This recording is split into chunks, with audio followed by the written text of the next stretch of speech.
ভালোবাসার নামে যে হাসি ফুটেছিল, আজ সেই হাসির আড়ালেই লুকিয়ে আছে মৃত্যু। যে বুকে মাথা রেখে শান্তি খুঁজেছিল পদজা, আজ সেই বুকই নিঃশ্বাস কেড়ে নিচ্ছে তার। ভালোবাসা কি তবে আলো, নাকি অন্ধকারের সবচেয়ে ভয়ঙ্কর ছায়া? হ্যালো বন্ধুরা, আমি রোকসানা আর তোমরা আছো রোকসানাস লাইফ ক্যানভাসে। আজ শুনবো ইলমা বেহরোজের আমি পদ্মজা উপন্যাসের ৭২তম পর্ব।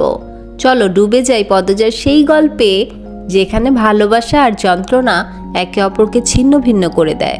পর্ব নাম্বার ৭২। সন্ধ্যা নেমেছে কিছুক্ষণ পূর্বে। আজ আকাশ পরিষ্কার, কুয়াশা নামেনি। সন্ধ্যার নামাজ আদায় করে পদ্মজা নিজ ঘরে বসে আছে, অপেক্ষা করছে মৃদুলের জন্য। নিস্তব্ধতা ভেঙে পায়ের শব্দ ভেসে আসে। আমির ঘরে প্রবেশ করে, পদ্মজার থেকে দূরত্ব রেখে চেয়ারে বসে। তারপর প্রবেশ করলো মৃদুল। মৃদুলের বুক কাঁপছে, সে চিন্তিত। পদ্মজা মৃদুলকে সালাম দিল, তারপর বলল, বসুন ছোট ভাই। মৃদুল বসলো। সে বুঝতে পারছে না কি হতে চলেছে, শঙ্কিত সে। গোপনে ঢোক গিলে একবার আমিরকে আর একবার পদ্মজাকে দেখলো। পদ্মজা বলল, কেমন আছেন? মৃদুলের অস্বস্তি হচ্ছে, সে দ্রুত জবাব দিল, ভালো আছি ভাবি। কোনো সমস্যা হয়েছে? না, কোনো সমস্যা হয়নি। কেমন লাগছে এখানে? খাওয়া দাওয়া ঠিক মতো হচ্ছে? জি ভাবি, সব ঠিক আছে, ভালো লাগছে। রানী আপার কথা খুব মনে পড়ে। পদ্মজা আক্ষেপের স্বরে বলল, রানী আপা কেন যে এমন করলো? যদি ফিরে আসতো। মৃদুল নিরুত্তর। পদ্মজা আমিরের দিকে তাকালো। আমির নিশ্চুপ, সে এই আলোচনায় যাবে না। পদ্মজা মৃদুলকে বলল, আচ্ছা সোজাসুজিভাবেই কথা বলি, পূর্ণার সাথে আপনার সম্পর্কটা কি? পদ্মজার প্রশ্ন শুনে মৃদুলের দম গলায় এসে আটকে যায়। সামনে বড় ভাই আমির হাওলাদার, যাকে সে ভয় পায়। প্রশ্ন করছে পূর্ণার বড় বোন, যে বোনকে পূর্ণা সবচেয়ে বেশি ভয় পায় আর ভালোবাসে। এমন পরিস্থিতিতে যারা পড়েছে তারাই বুঝবে তখন কেমন অনুভূতি হয়। মৃদুলকে চুপ করে থাকতে দেখে পদ্মজা বলল, বলুন ছোট ভাই। মৃদুল বুক ভরে নিঃশ্বাস নিয়ে আবার ছাড়লো। তারপর বলল, কোনো নাম নাই, আমি পূর্ণারে পছন্দ করি আর পূর্ণা আমারে। পদ্মজার বুক থেকে ভারী বোঝাটা নেমে যায়। মৃদুল এক প্রশ্নে সত্য কথা বলতে পেরেছে ভেবে আনন্দ হচ্ছে। কথাবার্তা বাড়ানো সম্ভব নয়, হাতে সময় নেই। তাই সে নড়ে চড়ে বসে বলল, আপনি বা আপনার পরিবার বিয়ের জন্য প্রস্তুত আছেন? পূর্ণাকে বিয়ে করতে চান? মৃদুল আবারও আমির পদ্মজাকে দেখল। আমির তার দিকে এক ধ্যানে তাকিয়ে আছে। সে নীরব দর্শক। মৃদুল বুঝতে পারছে না কিভাবে জবাব দিলে ভদ্র দেখাবে। প্রেমিকার অভিভাবকের সাথে কথা বলার জন্য আলাদা কলিজা লাগে। মৃদুল এক হাতে মাথা চুলকালো। পদ্মজার কেন যেন হাসি পায়, কিন্তু চোখে মুখে গাম্ভীর্য ধরে রাখে। এই মুহূর্তে সে পাত্রের অভিভাবক। মৃদুল ধীরে সুস্থে বলল, আম্মা আব্বা অনেকদিন ধরে বিয়ের কথা বলতেছে। আমি রাজি ছিলাম না, এখন রাজি আছি। পদ্মজা মৃদুলকে আগাগোড়া পরখ করে নিয়ে বলল, বিয়ের ক্ষেত্রে গায়ের রং নিয়ে আপনার মতামত কি? প্রশ্ন শুনে মৃদুল থতমত খেয়ে গেল। মনে হচ্ছে সে পরীক্ষা দিতে এসেছে। ম্যাট্রিক পরীক্ষায় যা পড়েনি লিখিনি, চুপচাপ বসে সময় গুনেছে কখন ছুটি হবে। কিন্তু এখন তো জিততেই হবে, জীবন মরণের প্রশ্ন। সকালে যে কার মুখ দেখে উঠেছিল। মৃদুল মুখখানা একটুখানি করে বলল, জানি না ভাবি, আমার চোখে আগে কালা সাদার ভেদাভেদ ছিল, কিন্তু এখন নাই। কেন নাই জানি না, হুট করেই মনে হইতেছে চামড়ায় যায় আসে না, মনের টানটা আসল। যারে ভালোবাসা যায় তার সব কিছুই ভালোবাসা যায়, সব কিছুর উপরে ভালোবাসা। ভালোবাসার সামনে সবকিছু তুচ্ছ। মৃদুলের কথা শুনে পদ্মজার বুকটা কেমন করে ওঠে। সে আর চোখে আমিরের দিকে তাকালো। আমিরও আর চোখে তাকায়।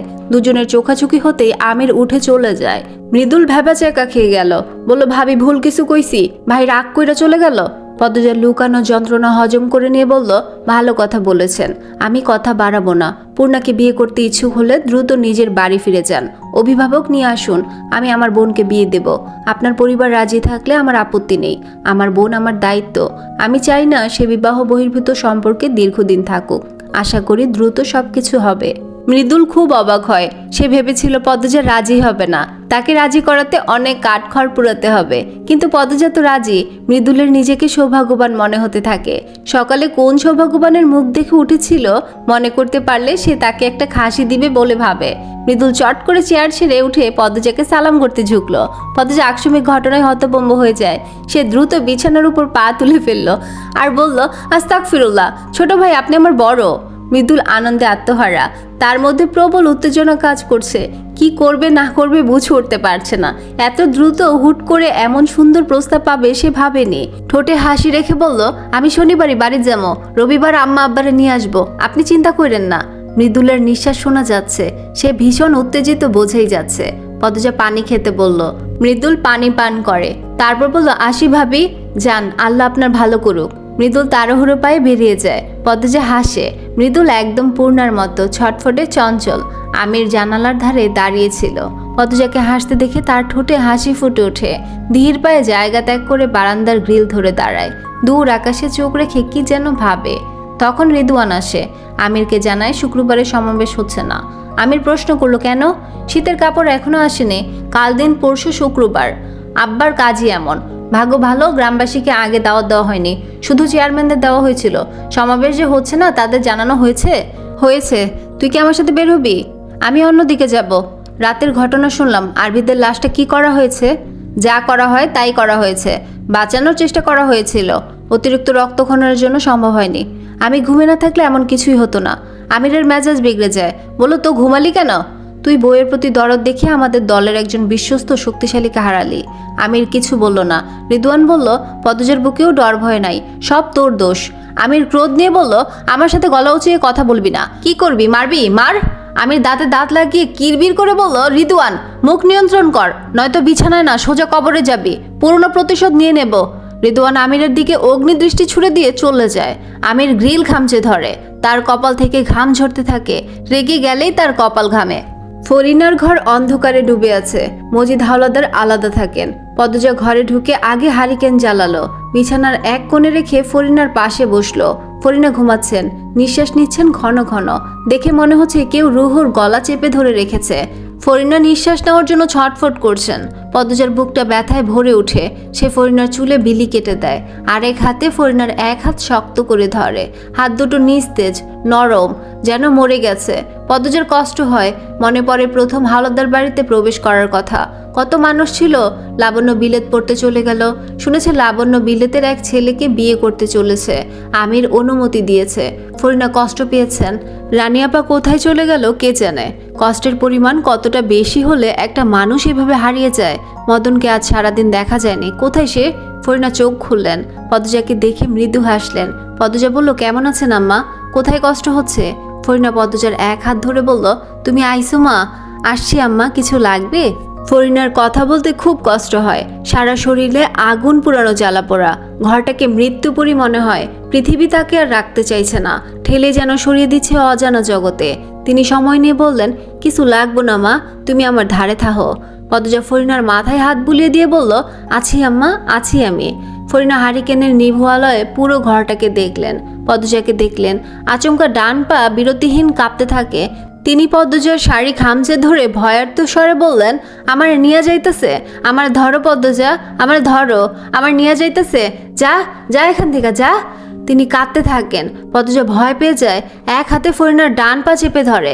ধীরে ধীরে কাঁপাকাঁপি থেমে যায়। পদ্মজা দ্রুত ফরিনাকে পানি পান করালো। তারপর বলল, কিছু হয়নি আম্মা, কেউ নেই এখানে, আপনি মিছিমিছি ভয় পাচ্ছেন। ফরিনা ভীতু কণ্ঠে উচ্চারণ করলেন, কেউ নাই? না, নেই।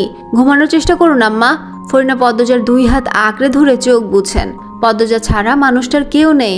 তিনি পদ্মজাকে কতটা বিশ্বাস করেন, ভরসা করেন, সেটা হাত ধরে রাখা দেখেই বোঝা যাচ্ছে। বসে থাকতে থাকতে পদ্মজার চোখ দুটো লেগে আসে। তখন ফরিনা চোখ খুলে বললেন, আমার আম্মার নাম ফুলবানু ছিল, রামপুরের সিরি। পদ্মজার ঘুম ছেড়ে যায়। সে নড়ে চড়ে বসে।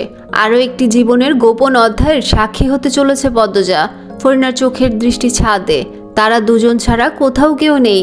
বাইরে থেকে শিয়ালের হাঁক ভেসে আসছে। ফুলবানু দেখতে সুন্দর ছিল বলে তার নাম ফুলবানু হয়।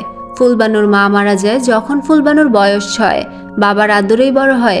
যখন ফুলবানুর 14 বছর বয়স তখন বনেদি এক পরিবার থেকে বিয়ের প্রস্তাব আসে। তাদের যৌতুকের চাহিদা অনেক, তাও ফুলবানুর বাবা রাজি ছিলেন। জমি জমা গরু ছাগল বেচে মেয়ের বিয়ে দিলেন। একটাই যে মেয়ে ছিল, মেয়ের সুখী সব। ফুলবানুর সংসার 2 মাসের বেশি ভালো যায়নি। স্বামী চাপ দেয় যৌতুকের জন্য। ফুলবানু সে খবর তার বাবার কাছে পাঠায়। ফুলবানুর বাবা শেষ সম্বল বাড়িটিও বিক্রি করে দেন। মেয়েকে সুখী করে নিজে নিরুদ্দেশ হয়ে যান। বেছে নেন অনিশ্চিত জীবন। মানুষটার খবর আর পায়নি ফুলবানু। বেঁচে আছে নাকি মরে গেছে সে জানে না। বিয়ের বছর খানেকের মাথায় জন্ম হয় ফরিনার। ফুলবানুর শ্বশুরবাড়ি অপেক্ষা ছিল ছেলের আশায়। মেয়ে দেখে তারা কপাল কুঁচকায়। এদিকে ফুলবানুর স্বামীর সম্পর্ক হয়েছে আরেক বনিদি ঘরের মেয়ের সাথে, যার বয়স ফুলবানুর স্বামীর চেয়েও বেশি। মেয়ে জন্ম দেওয়ার অপরাধে ফুলবানুকে সহ ফরিনাকে রাস্তায় ফেলে দেয় তারা। ফুলবানুর স্বামী বিয়ে করে বনিদি ঘরের সেই মেয়েকে, যৌতুক দিয়ে ভরিয়ে দেয় ঘর। সেখানে এতিম ফুলবানুর জায়গা হয়নি কিছুতেই। রাস্তায় কত অমানুষ ছিঁড়ে খায় তাকে, তবুও রক্তাক্ত অবস্থায় ফুলবানু ধরে রাখে তার আদরের একমাত্র কন্যা ফরিনাকে। মানসিক ভারসাম্য হারিয়ে আনন্দপুরের বাজার বেছে নেয় ফুলবানু। এক পাগলির মেয়ে হিসেবে বড় হতে থাকে ফরিনা। বয়স বাড়তে বাড়তে 12তে এসে ঠেকে। সেই সময় এক চন্দ্রহীন রাতে মজিদের শিকার হয় ফরিনা। এই ছিল আমি পদ্মজ উপন্যাসের 72তম পর্বের শেষ। ফরিনা বেগমের জীবন কোনো সাধারণ গল্প নয়, এটি এক কঠিন বাস্তবতা যা তার হৃদয়কে থামিয়ে দিতে পারত। এখন প্রশ্ন হলো, পদ্মজা এই সত্যের সঙ্গে কিভাবে দাঁড়াবে? এটি কি তাকে ভেঙে দিবে নাকি নতুন শক্তি যোগাবে? কমেন্টে তোমার অনুভূতি জানাও। ভিডিওটি ভালো লেগে থাকলে লাইক দাও, বন্ধুদের সাথে শেয়ার করো, আর সাবস্ক্রাইব না করে থাকলে এখনই সাবস্ক্রাইব করে বেল আইকনটি অন করো, যাতে পরবর্তী পর্ব সবার আগে পৌঁছে যায় তোমার কাছে। আজ বিদায় নিচ্ছি, কাল আবার হাজির হব 73তম পর্বটি নিয়ে। ততক্ষণ পর্যন্ত ভালো থেকো, সুস্থ থেকো। আল্লাহ হাফেজ।